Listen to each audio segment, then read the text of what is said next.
AJ, welcome And to oh, dope. Welcome to dope of the day.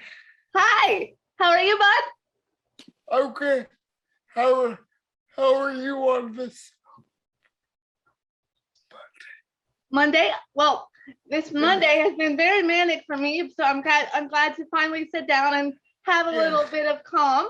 But I'm super excited to get to introduce you to my friend and our special guest today. She's awesome, and we go way back. So I'm really excited to introduce everyone to Jessica Garrett, Jessica Duncan Garrett. I'm sorry, you've been married now, so I got a little confused. But anyway, yeah, it's gonna be a good show. We're excited, and yeah, Age, what's been going on with you lately?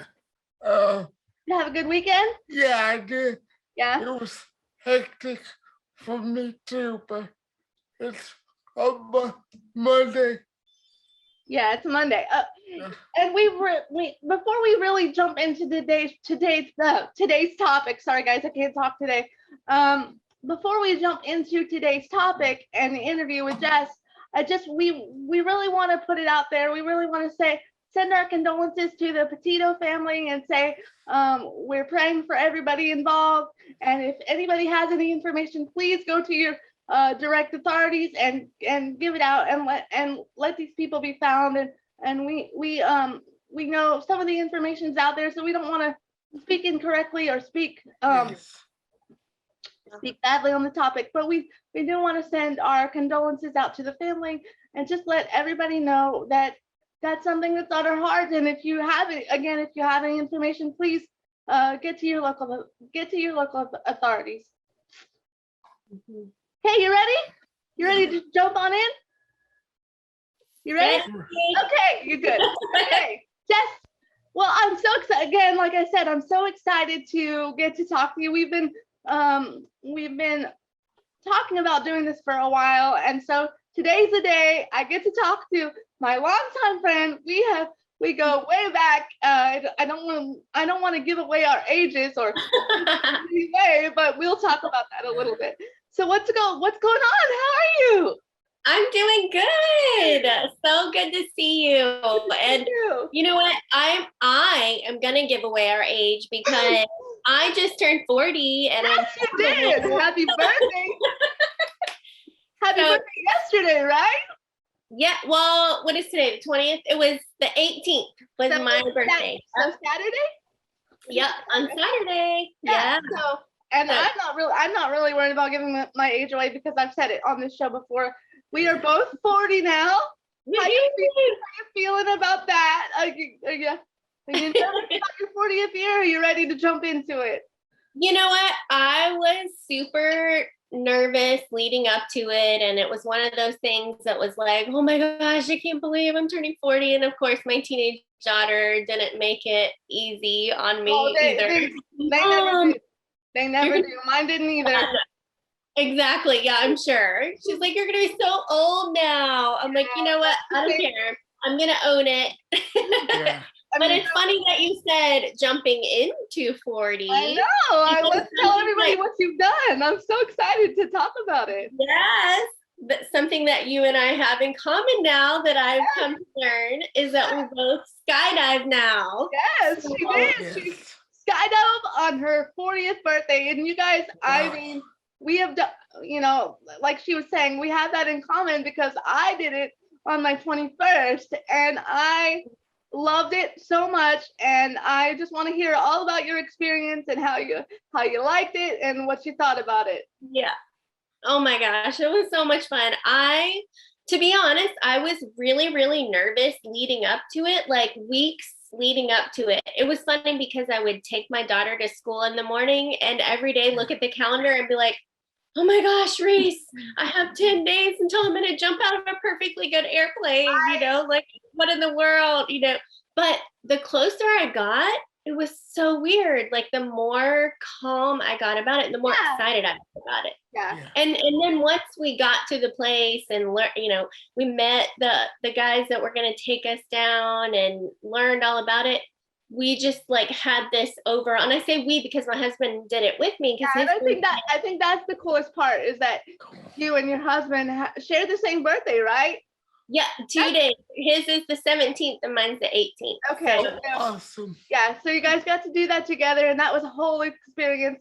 And that will kind of lead into a little bit later, talking about what you're doing with Tally Kids and your franchise situation that you run and over there. And you're out of Tallahassee, so you're not too far from my backyard, but you're a little bit farther from AJ. We actually, and I want to talk about this. Our podcast is mostly based in obviously disability chat, and we chat everything and anything disability, inclusion, anything like that. So I think it's really important to kind of talk about where we met and how our relationship kind of cultivated, because we do go way back, but we haven't mentioned how far back. So yeah. Let's just start with the beginning. Let's start with high school. We went to high school together back umpteen years ago. I still can't believe that in June we would have celebrated 21 years of being. I know. Craziness. We were yeah, go ahead. You could tell them. Well, I was going to say we were the class of 2000. Yes, so, we were. That was cool to say. And it was cool, to give a shout out to Ridgeview High School. Yes. The first graduating class of Ridgeview, because I was going to touch on that a little bit and let people know. We were not only were we the class of 2000, but we were the very first graduating class from our high school. So that was a really neat experience to have, the very first class. And we kind of, honestly, you have to admit now, we kind of got away with a few things that I doubt a lot of seniors would get away with having Tippy as our principal. For sure. For sure. Yeah, she was amazing. Oh my gosh, we had the best principal. We had the best experience just because it was the first of everything. Yeah. The first homecoming, the first, like any kind of tradition, like the first senior prank, honestly. That was the best, right? The best. Right. And what I kind of wanted to touch on too is we talk a lot about inclusion here and what it's like to have a seat at the table if you have a disability. AJ and I have cerebral palsy, but around the globe there are so many people that have different disabilities that have had a different experience than I have in high school, because a lot of kids get bullied because of their disability. And I am so grateful to say that I never really experienced any of that in high school because of the way, I don't know if it was because of the way that year was specifically, or just our high school dynamic. We all kind of knew each other, and we kept really close. There were, to my knowledge, and you can kind of elaborate, I never noticed any real cliques. There weren't really, everybody kind of knew each other. And even if you had cliques, you kind of just fell in, into it. I totally agree. And my daughter just started high school this year. She's in 9th grade, and she talks about cliques. She talks about, at lunch, it's hard to find, which group to sit with. And then if I go to this group or that group, am I going to fit in with them, or am I going to feel like an outsider or whatever? But you're exactly right. We were really, really blessed and really lucky at Ridgeview to not really have that experience. Like I always talk to my kids about how I was sort of friends with everybody. Yeah. Like you just kind of get to know everybody in the different groups, whether it's, sports, and I was in band and just all kinds of different areas. But like, as far as classes go too, like you're just kind of, we just kind of bonded and clicked with everybody, and we were just kind of friends with everybody. And you did not see that. You didn't go to lunch and see the cheerleading group and the football group. You think of those movies and like the opening scenes of a high school movie or whatever, and you see the skaters and the band people and the cheerleaders and the jocks and all that. It just wasn't like that. From as far back as I can remember, even though I had a disability, my parents were always really, really dead set on, making sure I was included in everything and making sure that I had a normal high school education. I graduated with honors, all of those things. I never experienced, being excluded. And even with you guys and my peers, like if I wanted to do something, Jess, I was just like, let's do it. Like, I'm gonna introduce myself and like it is what it is, and nobody really had anything nasty to say about it to my knowledge unless they talked behind my back, but and when we talked a little bit about what we were going to talk about and going back to high school and everything, I was like going down memory lane. I brought out the yearbook. My computer is sitting on the yearbook right now, so I can't pull it open, but like just looking back and like thinking about seeing you in the hall, and like you always had the biggest smile on your face. You were always just like outgoing. I remember you at the dances on the dance floor, like just in the middle of it all, and nobody was like, oh gosh, let's make space for Shannon. She's in a wheelchair, and it wasn't ever like that. I was just like, look, I'm coming out there too. You're making space for me. So it was either right. Move out of the way. Here I come. So I never, a lot of times AJ will talk about how, sometimes during his schooling it was different for him. Yeah. I kind of feel bad in a way, but then also I'm so glad to be able to represent that that niche of people that really I didn't really even realize. I mean, obviously I knew I had a disability. Okay, obviously it's very physically apparent that I have a disability, but until I reached college and really kind of got out there on my own and like moved into my own apartment and did the dorm thing for a while, then I started realizing, frankly, I realized I'm like, oh shit, like this is something I'm gonna have to contend with because everybody was really, really just like I said, just really, really accommodating, and they never really said anything about my disability. I was always included. I have tons of friends that I still, talk to today.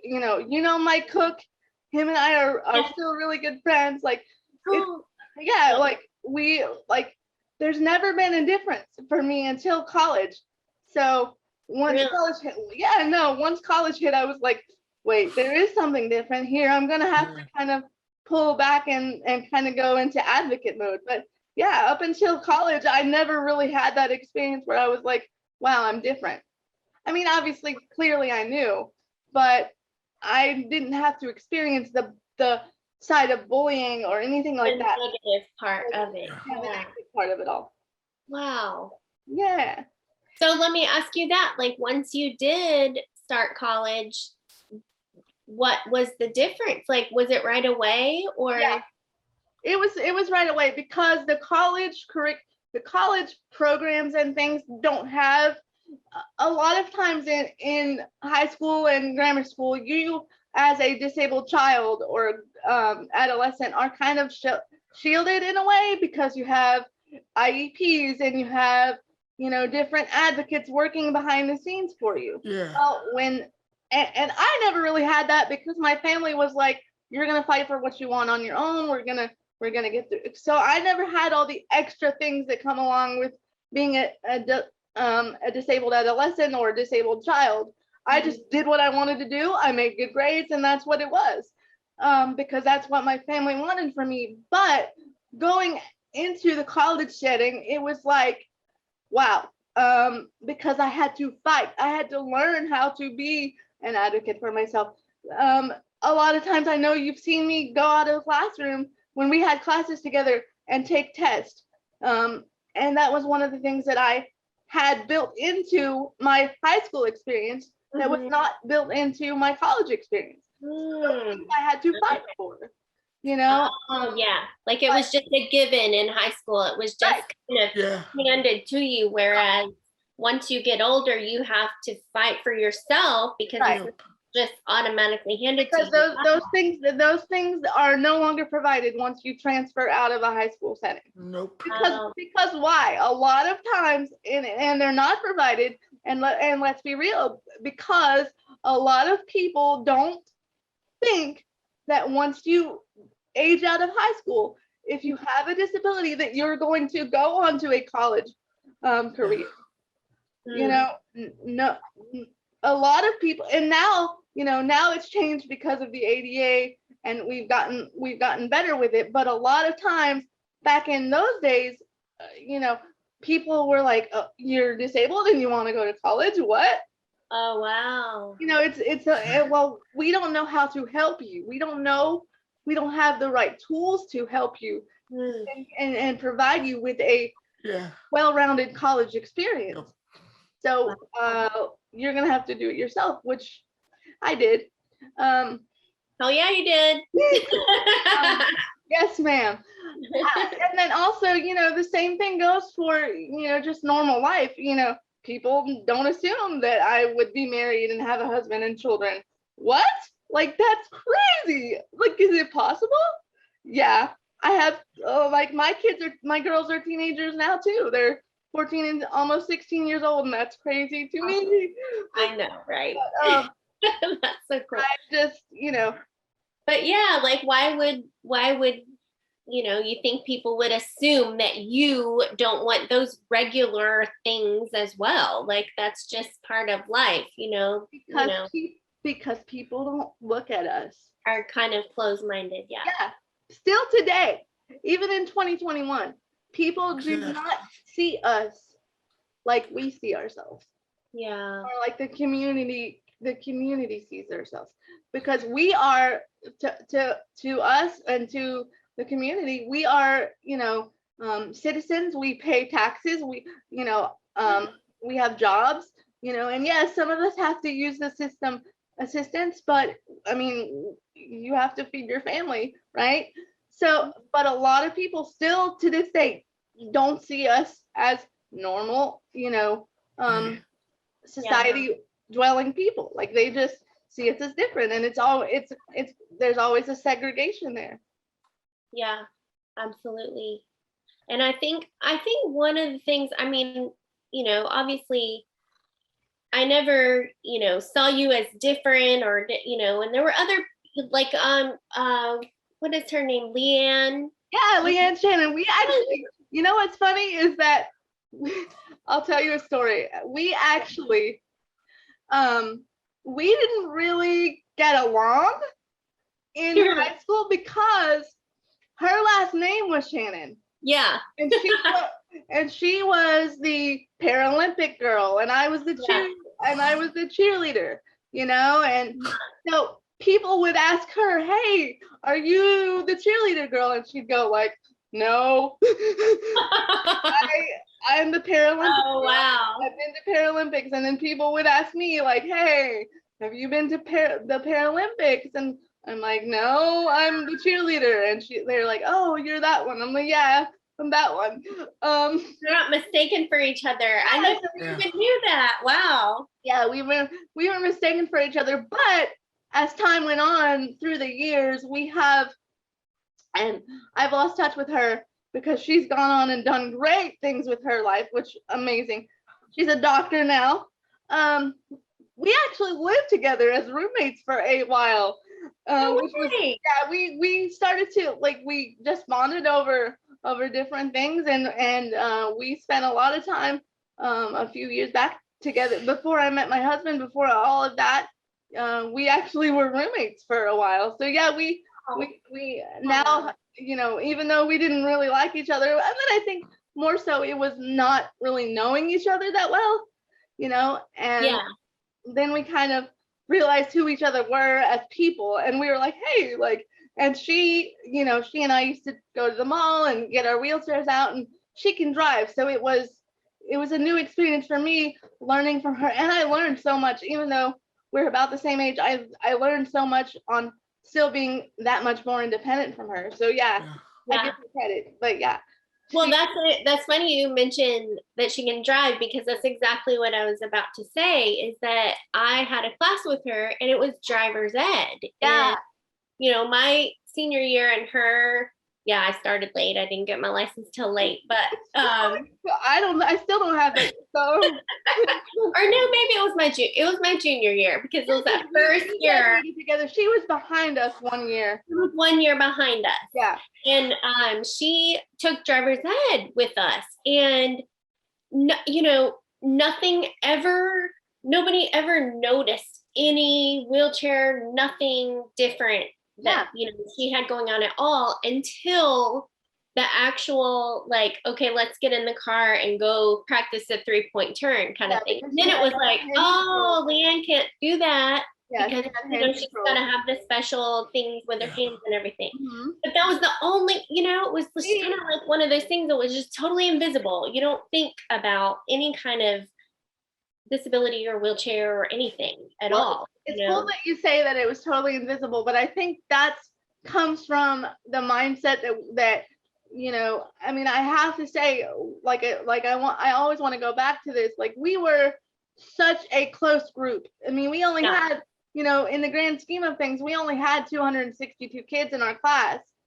So, but we were I didn't even realize that. Yeah, I was doing some studying, and we only had 262. Oh. I'm pretty sure that's right. That makes sense, because when it became a high school, a lot of people stayed at their other high schools while we were waiting for it to be built. So I think that made us really close too. But then, and it's really neat to hear you say you never saw any difference from either one of us, because both of us have different disabilities.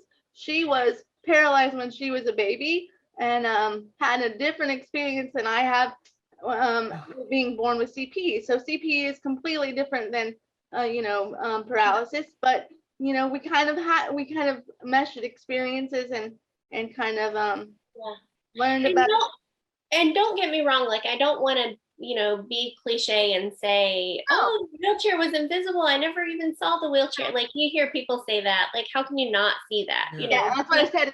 But with both of y'all, it was like your personalities were on the forefront. Like I said, you were on the dance floor, you were giving people a high five in the hallways. Like, it was just a normal experience. Like, you saw you before anything else. Because of the fact that I knew at an early age, and I'm sure Leanne would tell you the same thing, that you have to put yourself, you have to put yourself in those situations, or else you're going to be treated like the outcast kid. And I didn't want that. So I'm like, look, I would rather the people see me before they're going to see the chair regardless. But I would rather, and it still carries through to today. I would rather people see me as a person and my accomplishments, or just me as a person, like what I like to do, other than the chair first. Yeah. So that's what I try to do, even in my job, even with my kids. Like, I function the way I want to be seen is as a person first. Mostly everybody with a disability that I've talked to, or that we know, we talk about people first. Yeah. And that's so true, because it's a really important aspect of living with a disability. Yeah. But honestly, that says so much about you too, because to see, not just you merging with regular society, but going above and beyond what normal people would do. Like, you've won pageants, like, hello, like, you have your own podcast, like, you have things that the average Joe does not have. And so why? Say that you have to go above and beyond to show your personality and to show, hey, I'm a person, don't look at the wheelchair, this is me, but you have gone above and beyond. Yeah, and I think a lot of people that you talk to, or anybody that's in the disability community, and AJ, you can chime in on this too. I think we constantly feel like, even with jobs, like, I have gone into a job interview and been totally qualified, if not overqualified, for the job that I'm applying for, and people will be like, oh no, we can't do that because we can't allow you the accessibility that you would need to do this job. So therefore, we have to overextend ourselves to prove ourselves, because people are immediately going to see the chair and not even think about our education or what we have, the tools we have. AJ, what do you think about that? Like, for instance, I'm in college now, and I feel like I have to do sit-ups better than the rest of the students to stay on top of everything. Yeah. So it's a constant battle to stay above, because you always know people are not really looking at you per se, but looking at you because if you want to do something that's completely normal, I want to go to Target. Okay, what do I have to do to go to Target? I have to make sure I'm up by 7 o'clock every morning and dressed and have everything I need, and make sure the chair is ready to go, and make sure my kids are off to school, and make sure my husband's off to school, and then my assistant comes and she drives and we get out of the car with the chair, and it's a process, but that's our life. That's it's not abnormal to us because it's just what we live. But the normal, like when I go to Target, I, take it for granted that I can just jump in the car and just go whenever I feel like it. You know, I mean, you have to go above and beyond to do that. But for us, I think, and AJ, you can chime in, like you talk about a normal trip to Target, but for us, what we have to do is normal. So, and we don't want to be treated any different because we have a chair. We don't want to be, we don't want people to go, oh, look at her, she has to get out of the car and get into we don't want that. Like, if you're gonna do that, then don't even look my way. Like, keep walking. You know. Or what's worse is when they say, it's good to see you out. Yeah, like that's terrible. Like, it's yeah. Well, I empathize with you, because the ironic thing about me owning Fun for Tally Kids is that before I started it, I worked in the senior industry. And so I did marketing and activities, and I was a director of a memory care facility here in Tallahassee. And so I was in the senior industry for like 10 years before I started Fun for Tally Kids. So I went from seniors to kids like overnight. But just especially when I did activities, like I would make it a point to take them on trips. Mm-hmm. And half of them, if not more than half of them, were in a wheelchair, and I would always make sure that they had their dignity, and that's the most were treated with respect. And it wasn't ever like, don't come pat them on the shoulder. Like they're like they're human, just like you. Like they just happen to be in a wheelchair. Like they're a human being. And it's just what we need to function daily, function for daily living, and I mean, I've talked about my kid. I don't really, broadcast my kids on social media because they are teenagers, and now it's a different world now, and they're like, Mom, no way, like no pictures, and it's very rare that we get pictures now, but I do talk about the kids on the podcast a little bit, and I say it's, people are always like, oh, it's so great, you've done such an amazing job, and you're a mom, and like, why is that any different? Why is it any different? Like, my kids, and then they automatically assume that just because I have a disability, that both of my children are going to have a disability, and they're like, oh, that's amazing, and what's wrong with it? Nothing's wrong with my kids, like nothing. And then when we go out in public, or we do a run to Target or whatever, people will look at my kids and be like, and my kids will be like, Mom, like, why are they staring at me? Because they don't know any different, like I'm just their Yeah. mom. Like Yeah. they've grown up climbing on my chair and like sitting on my lap and doing, adjusting to life with me in a chair. So they don't know any different. Yeah. And so Awesome. now as a teenager, they're like, why are they staring at me? Or they'll say like, I'm raising little advocates because when I get out of the car, if someone stares, my daughter will go like, excuse me, like Good for her. That's amazing.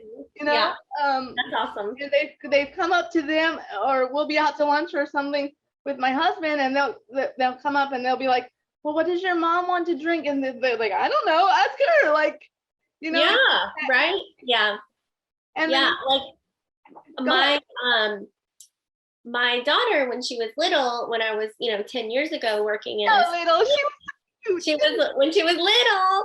She's 14 now. I have a 10-year-old too, but like I when think our girls our youngest are the same age, because our youngest is 14. Yeah. Is she in 9th grade? Yep. She started 9th grade this year. Yeah.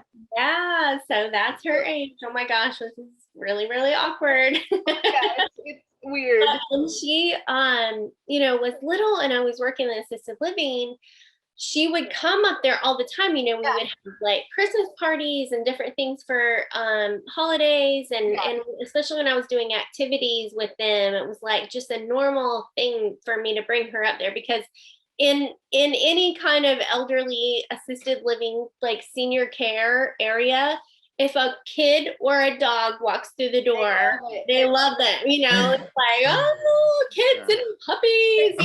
They're so excited, and the kids learn a lot. The kids learn a lot too. The kids. Yes.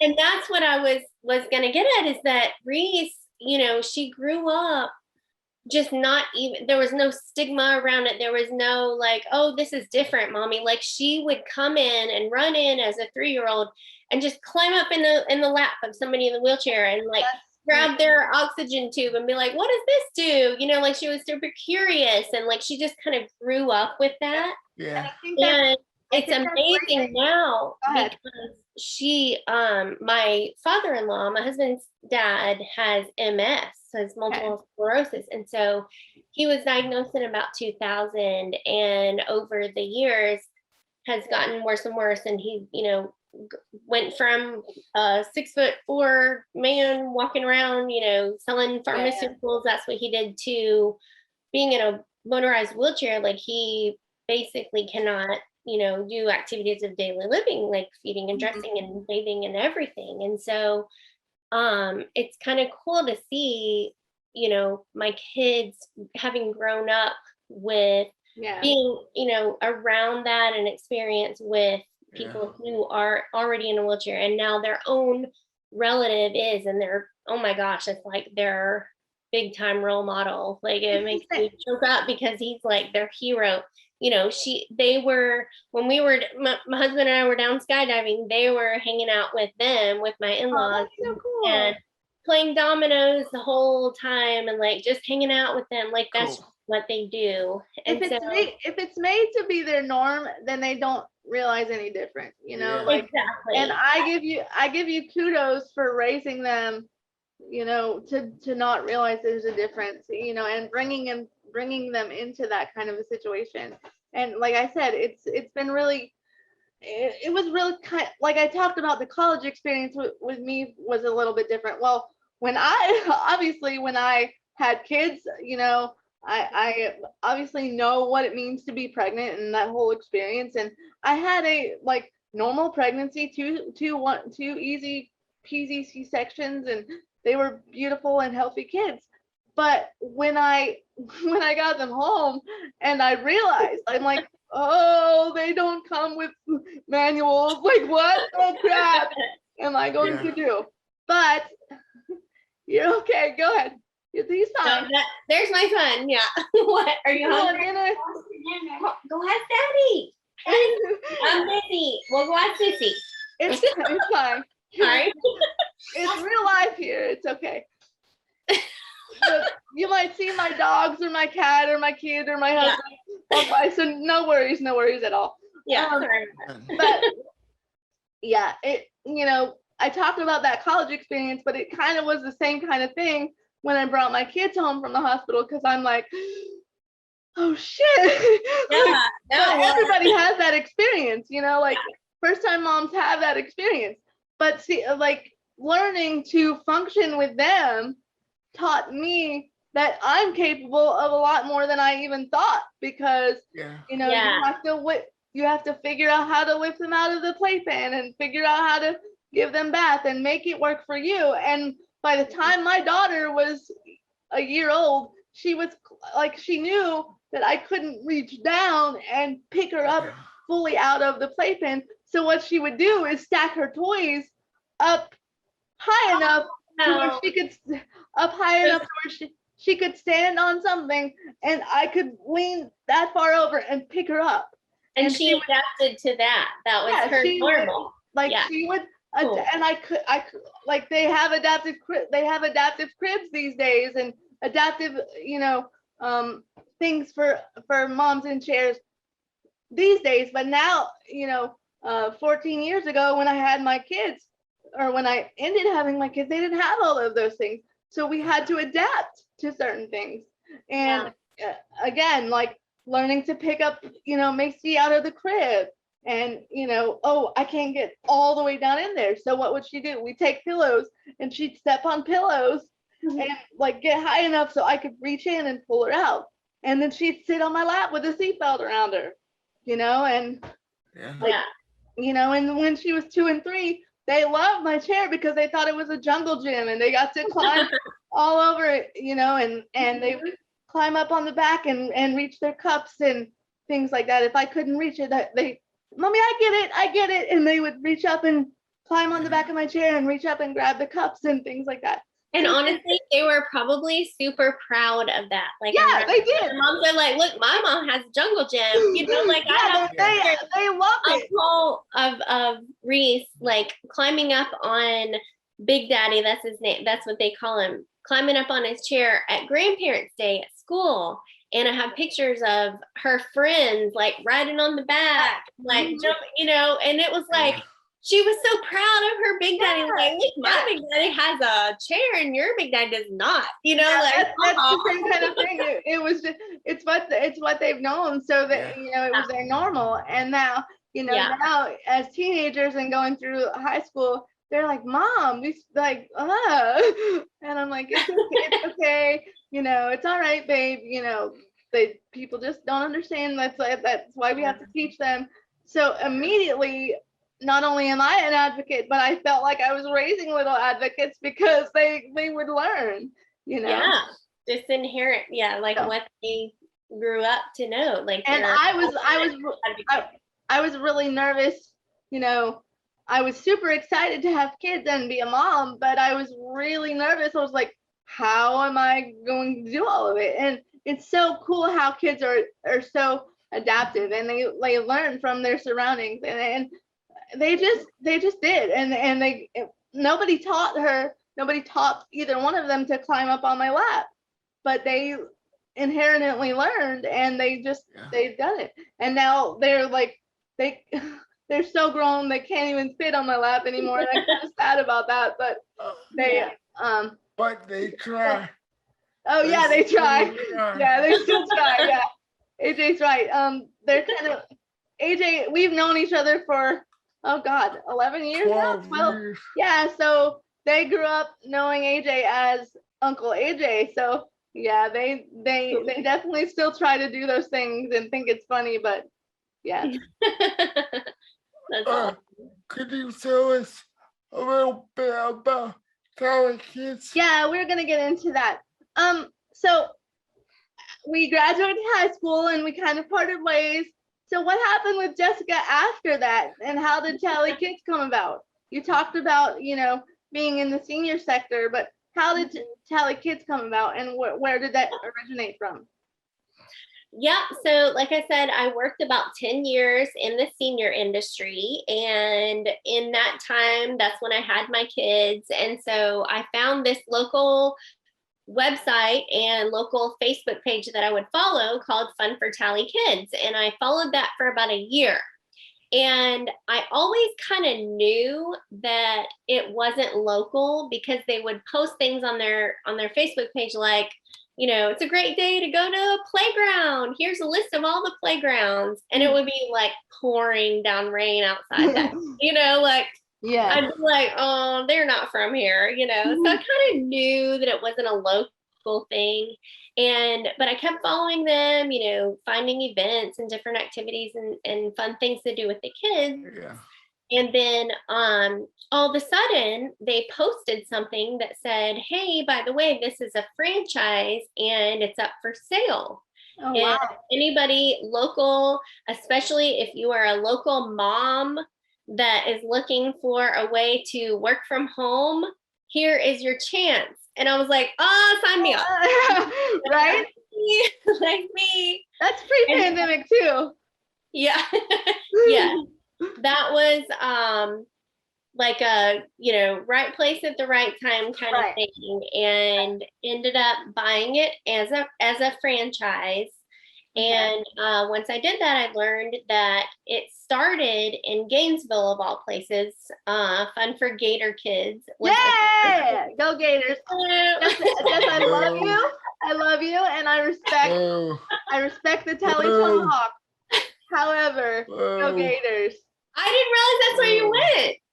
I went for a little bit, then I transferred, but yeah. Okay. Oh wow, I did not know. Well, yeah, I respect. Boo. But so Fun for Gator Kids was the first one, and they started it just to, as a local, like, here's fun things to do for families around town, and they got it up and going. And then once they had it up and going, they realized, oh my gosh, let's see if we can franchise this thing. So they started the Fun for Tally Kids from Gainesville, and we're running it from Gainesville, hence, not knowing what the weather was like, for about a year and a half. And then once they got it up and going, and people were visiting the website, that's when they put it up for sale. And that's when I saw it. So it was the right place at the right time. I said, yes, sign me up. I called them and said, I want to buy it. So basically it was the second franchise. So Fun for Gator Kids and then Fun for Tally Kids. And now there are 21 different Fun for whatever city kids. Wow. Mostly in Florida. Right. There are like 4 in other states. So there's a St. Louis, there's one in Texas, and then 2 in the Carolinas. So I know it's basically for activities for kids and fun kind of things like that. But what do you center what are you basically centered around? Like what are the logistics with that? Yeah, so it is the primary thing is the website. So Fun for Tally Kids is a website, and we have a directory. We have like 1,800 listings of anything around Tallahassee that is family friendly or family centered. So anything from kids eat free places, family friendly restaurants, pediatric health resources, programs and classes, sports, like anything that has to do with kids, we list for free on the website. And then we also, the second part is the community calendar. So we have all of the events and activities that are family friendly around the Tallahassee area. And what sets me apart from other community calendars is that I actually go and dig for these events and activities. Yeah, and I have seen you, and I know you, and I've known you from way back. So Jessica is a go-getter, and I'm sure she does that. So anytime there are super awesome events, you got to know Jessica had her hand in it. I follow you, and so I see constantly you and Adam and the kids are always out doing something fun, and I love that, especially in this day and age, because so many families are just divided because the parents are working, the mom is working, the dad is working, so the kids don't really have that unique family time. And it looks like Tally Kids helps you to provide that kind of experience for families, and that's what I love about it. And that's when not only did I tell AJ, look, she's my friend, we're gonna bring her on because she's awesome. I wanted to really kind of get into the meat of Tally Kids, and that's from looking at it, that's what I see, and that's kind of what you're trying to portray. I think. I mean, you can tell me. Yeah, totally. Like I, have to be what I am putting out there, and Right. I do a lot of the events, and I go to a lot of the events, and try to use our experiences to push on people that they should experience it as well, and different things. But it is a business. It's a business through the advertising on the website. Right. So it's kind of like a full circle. So like, I make sure that we're a comprehensive website so that we have the site traffic and everybody is going to us as a go-to site if they have a family and they're looking for fun things to do, as are all of the other It's Fun for US Kids is the franchise. So you can actually go to funforuskids.com and find all of the 21 different sites. Okay. Which is cool when you're traveling, because then, especially in Florida, you can see, oh, is there a Fun for US Kids site here? And we can find all the fun stuff to do. Right. So, but yeah, that's how it's a monetary business, and I make money through it, I think what you're doing is great, especially nowadays, kind of pre-pandemic and through the pandemic, and you're a lot like us, where you have maintained the business and the aspect of it. I mean, to my knowledge, and you can kind of go into that a little bit, but I don't know if you're anything like it, we kind of grew because like I said earlier, people needed something to listen to. So we've been at this podcast thing for 2 years, but just recently, we have kind of grown and kind of blown up, and our name is getting out there because of things that we have done within the, pandemic time period, or, however. But do you feel, that Tally Kids kind of took a hit, or, Well, it was kind of both, because we took a hit because obviously monetary, people were not advertising as much with us because they had to close down. And so all of the places, there weren't events and activities and places to go to. Right. So the advertising budget of a lot of these places that's the first thing to go. It's we're going to cut that back to save the money, which is totally understandable. But it was kind of ironic. In the meantime, I boosted up all of my social media stuff, just like you're saying, with you being digital and on Zoom, it's like, that's when you kind of excelled and got bigger and got a bigger following, because you were online and people were watching you. Well, I used that to my advantage to do, different videos, and I started a TikTok page, I know. I see the TikTok page. We gotta love Jessica and the TikTok. And all the, different things during, for social media, because that's what we were doing. We were at home. So I was trying to, figure out, like, every day I'd wake up and be like, okay, we're stuck at home. What can we do? So I would do like a little science experiment, or a craft project, or here's what you can do at home. Like I would partner with businesses. For example, I partnered with our Tallahassee Museum, which is kind of like our local zoo. We don't have a zoo here, but they have wildlife and different things there, and they have kind of a museum kind of feel too. So last year, what I did was the kids and I, we were curators of our own museum. So we took that's so cool. This is our exhibit of all of our Hot Wheels cars spread out, and we would make a little sign for it. And we had the last exhibit was the endangered species, and it was in our guest bathroom, and it was a pyramid of toilet paper. Nice, cool. Now you talked about different things you're doing with your kids. Now, one thing that I find interesting, since I've been following you, and since I've learned about Fun for Tally Kids, is I don't know the exact name of it. You can kind of fill the gap there. But what is this child entrepreneur program that I've seen both of your kids be involved in, and the lemonade stand. I think that's an amazing of me. Thank you for bringing that up. That is something I always forget. I don't know why. I always forget to talk about that. But My research. yes, thank you. You did awesome. I'm, primarily a digital kind of avenue, but I do have one in-person event every year. This will be the 4th annual Kid Biz Fair. Yes. It's so cool for kid entrepreneurs, and it just lifts these kids up to be able to come up with their own businesses, and whether it's a lemonade stand or arts and crafts, or we've seen candles, we've seen photography, we've seen all these different things, and it's ages 6 to 14.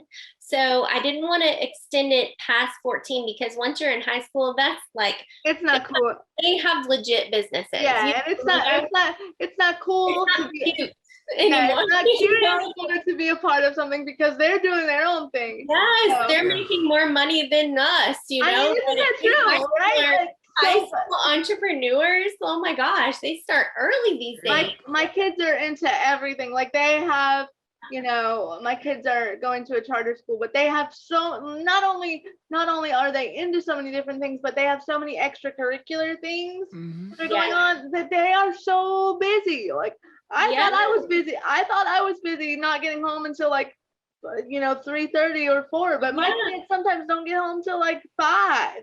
Right. Like, holy cow. Like I love it because they're cultivating a new culture, and they really love what they're into, and they constantly talk about it, and we are already on track for college, which that's awesome. Cry. Yeah. But high school's a different ball game. Yeah, totally. And I thought we at Ridgeview were like top notch, but these kids today, girl. Oh my gosh, I know. And the assignments they come home with, Reese comes home with like English assignments, and I'm like, I didn't even do that until college. Like, I don't even know what you're talking about.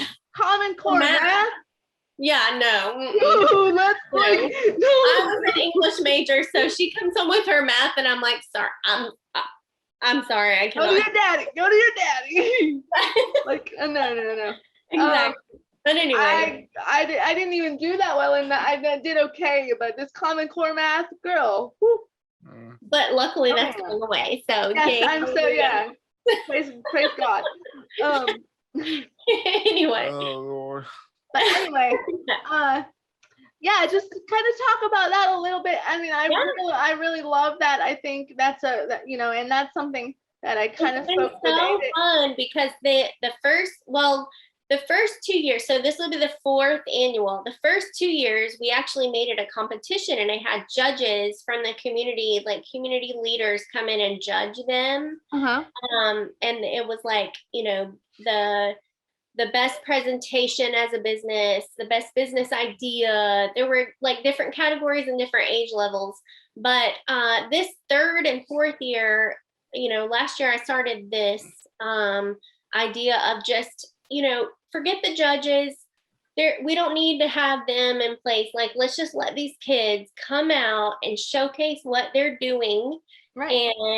And to gain confidence skills, in talking. That's the one of the main things about it that's so cool is that these kids come out there and they learn, all about their products. Of course, they present what they have to offer. And so when an adult comes up and is interested in buying that, it's not the parent speaking for them. It's that kid that's representing, so it's not just business skills. It's public speaking, and they learn interpersonal skills as well, because they learn how to function with that customer, and they learn how to have that. And I just think that's a great thing to and have. They keep 100% of what it costs. $25 for them to come and have a booth, but they get a table, a chair, they get t-shirts, they get a swag bag. It's like, you awesome. Think about craft fair of a vendor, having to enter a craft fair, $25, that's like a steal, No, that's, I mean, and when I first started, researching Fun for Tally, and I talked to you about being on the show, and I talked to AJ, and I think it's so important to help cultivate, especially nowadays, these kids skills and what they have to offer, because everybody's so different, and the world is becoming so closed-minded to different things. But Yeah. if you can cultivate the children, I mean, like, as cliche as it sounds, like, children are our future, so we have to be able to cultivate those skills and things they have. So I think that's really, really great. Yeah. Yeah. So we're excited that the 4th annual one will be October 9th. So can't wait for that. You guys, I did want to mention, while we're on the topic, that we have everything fun for telekids over at dbtdmedia.com. So if you want to find DBTD, if you want to find fun for telekids, you can not only just go to their website, but you can also find out more about Jessica and read her bio and all of that, and actually have a link to Fun for Telekids. So anything that Fun for Telekids has, we have over on the DBTD Media website. So just want to mention that super quick.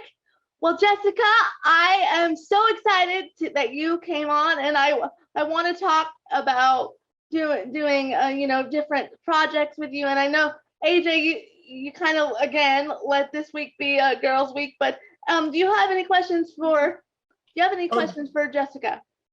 What time does the event on October 9th start?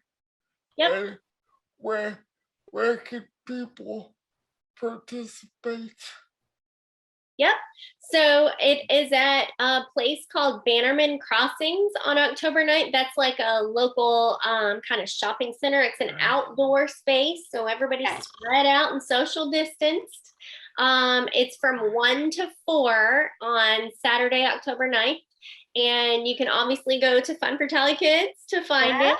Find out about it, go to the calendar, and you can either register there, and I'm also taking sponsorships as well through Friday. That'll be the cutoff.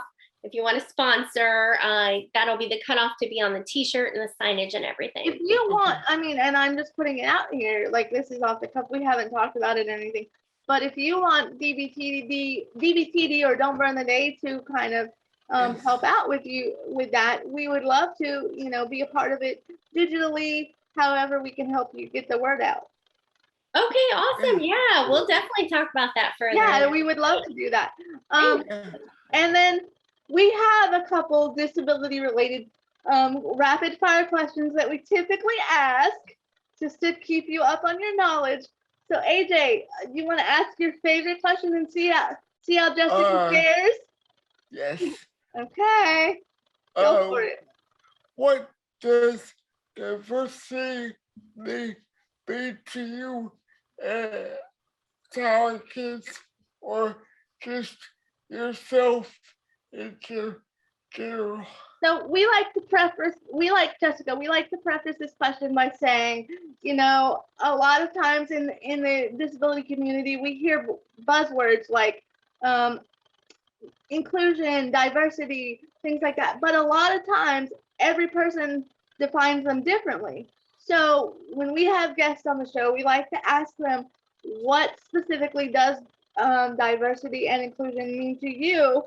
And as it relates to telekids, how much do you put that aspect into what you do for telekids?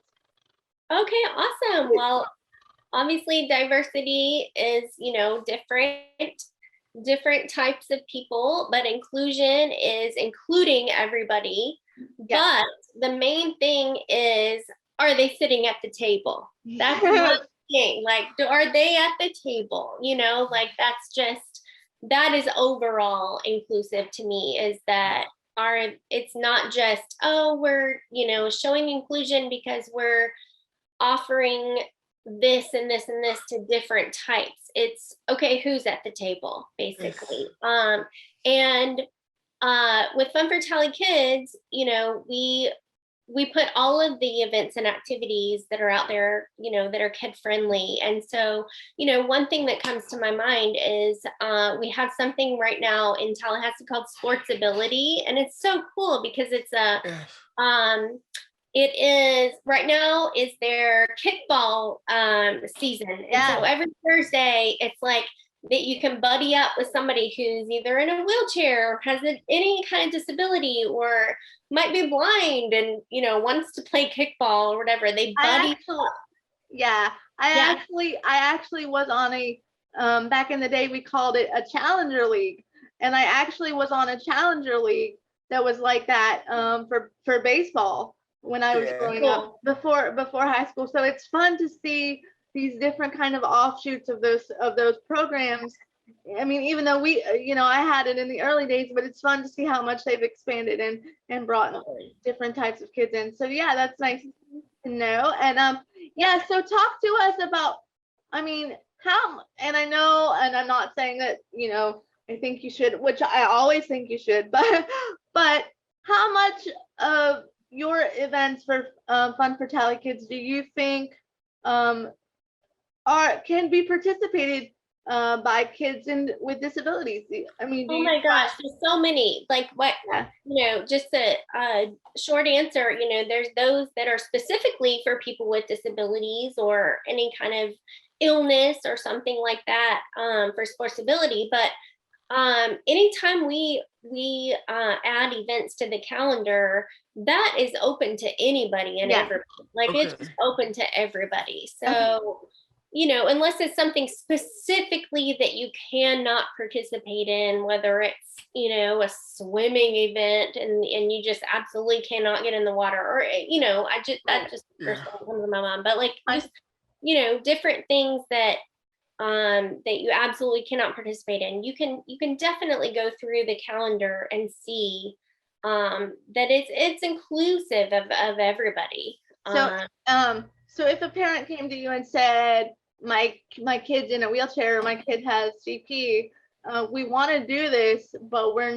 not exactly sure, would you partner with them and make sure, you know, if they said, well, we need this to participate, could you, you know, would you, you know, would you be able to help them get those things? And if it was a specific event or activity that they absolutely could not participate in, then I would help them, you know, steer them in the right direction to find something. Right. But if they can, activities that I list on my calendar are not ones that I host. They're just ones that are open. Are general, all around. You know, so, but I'm totally happy to steer them in the right direction to find. That's what I wanted to know, because you know, a lot of people come to us and say, hey, I saw you had that girl Jessica on. Can you connect me so that we can do this event? Because a lot of people, you know, find us for different disability events and things like that. Well, Jessica, it's been a blast talking to you, and I know you've got Cole back there wanting some dinner, so I won't. He's hungry. He said, "I'm hungry, Mom." I won't keep you much longer. Thank you so much for being a part of today's show. And let's, you know, again, we constantly, you know, want you back on the show talking about everything that Tally Kids is doing. We definitely, you know, I love you. You are my girl. Like, I'll be following you and everything you're doing. And again, let's team up and let's help get over the hump for Tally Kids and this entrepreneurship idea, because we really love it and we want to be part of it. AJ, before we close out, I think we have some sponsors to thank today. Go ahead.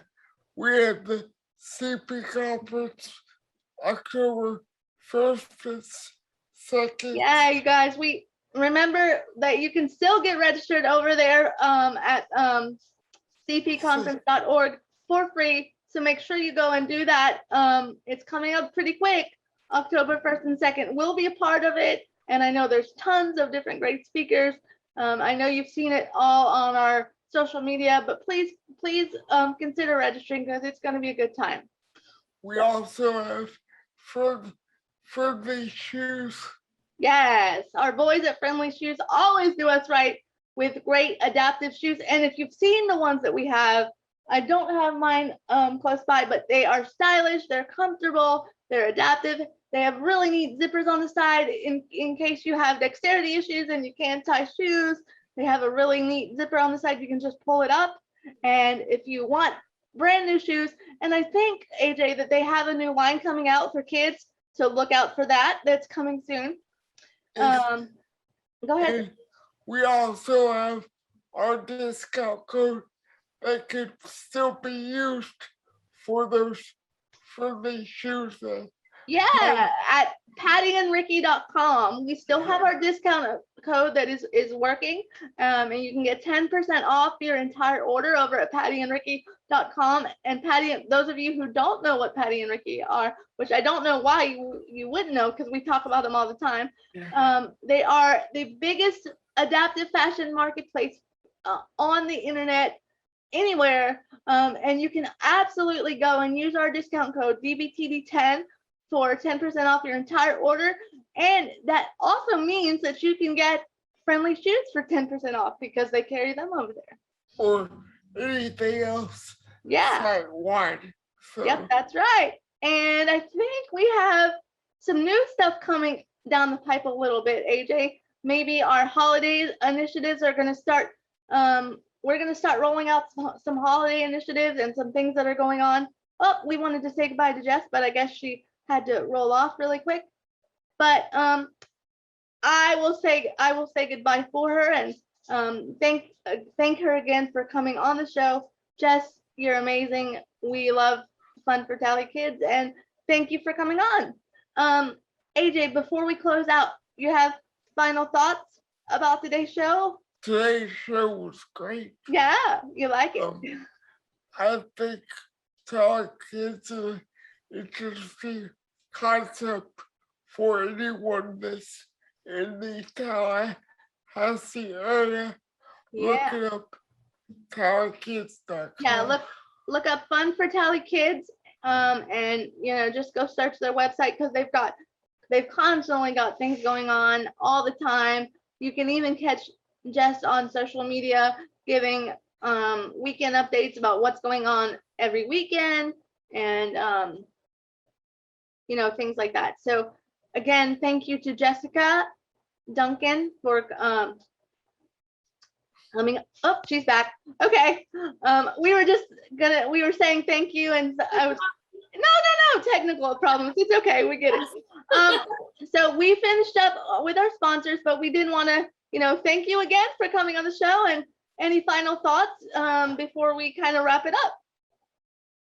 No, I mean, thank you again for having me. This was so awesome. So great to catch up with you. Oh my gosh, it was amazing. So great to meet you, AJ. You too.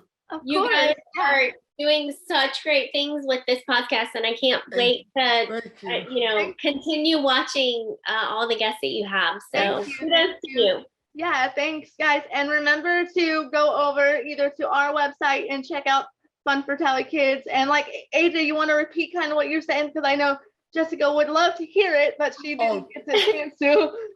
I love everything you're doing over there, giving out all your information for people in the Tallahassee area. Yeah. I think it's very useful for people to know, to give the youth something to do. Awesome. Yeah, thank you so much.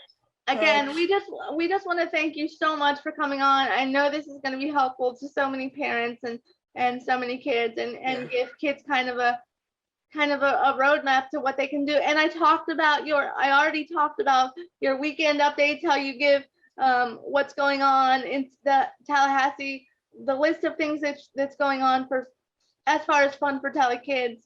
And I think it's funny. Go ahead, H. I do have one question. Are those activities by age range, or is it done by age group, or? Not necessarily. They are just by calendar. So when you go on the calendar, it'll be just all of the events and activities around Tallahassee. But on the directory, yes, it's by age range. So if you're looking for sports programs or music classes and dance and different things like that, it's by age range on the directory. Perfect. And one of my final questions, I wanted to get to this a little bit earlier, but I'm glad I remembered it. How do your kids feel about their mom being a part of such a great thing like Fun for Tally Kids, and how are your kids affected by all the activity? And I'm telling you guys, I mean, every weekend, every single weekend, there is something going on with this family, and they're doing something. Yeah. So I have to tell you, kudos to you, because wow. Thank you. That's a great question, because when I first started this about it's been about 6 years ago. So my kids were younger. So at that time, they were all about it. They started a YouTube channel, and they were like, it was Reese and Cole's reviews of different family-friendly restaurants and different, they were all about it. And, just how anybody sees how their kids grow up, especially Reese, especially, is like, Mom, do we have to do this? Cole's like, really? Another festival? And I'm like, y'all are gonna be so thankful for this. Yes. You have no idea. I'm so grateful you said that.